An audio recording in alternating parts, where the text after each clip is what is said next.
శివుడికి బిల్వపత్రాలు, విష్ణువుకి తులసిదళాలు ఎంత ఇష్టమో హనుమంతుడికి తమలపాకులంటే అంతే ఇష్టం. అయితే దీనికి సంబంధించి సుందరకాండ చివరిలో ఓ కథ ఉంది. సీతాన్వేషణ కోసం లంకకు వెళ్లిన హనుమ విజయుడై తిరిగి వచ్చి ఆ విషయాన్ని అందరికీ చెబుతాడు. శుభవార్తను తెచ్చిన వారికి తమ దగ్గర గల ఖరీదైన వస్తువులను బహుకరించడం అప్పట్లో ఓ సాంప్రదాయంగా ఉండేది. కాని శ్రీరాముడు వనవాసంలో ఉన్నాడు. ఆయన దగ్గర ఏమీ లేదు. అప్పుడాయన పక్కనే ఉన్న తమలపాకుల తీగను తెంపి హనుమంతుడి మెడలో వేశాడు. ఇక హనుమంతుడు లంకా నగరంలోని కొన్ని భవనాలను తగలబెట్టి వచ్చాడు. కాబట్టి ఆయన శరీరం వేడిగా ఉండడంతో తమలపాకుల మాల మెడలో పడగానే ఆ వేడి తాపం తగ్గిపోయిందని పురాణాలు చెబుతున్నాయి.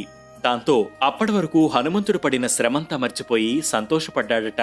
అందుకే తమలపాకులతో పూజ చేస్తే హనుమంతుడు కోరుకున్న వరాలను ప్రసాదిస్తాడని చెబుతుంటారు.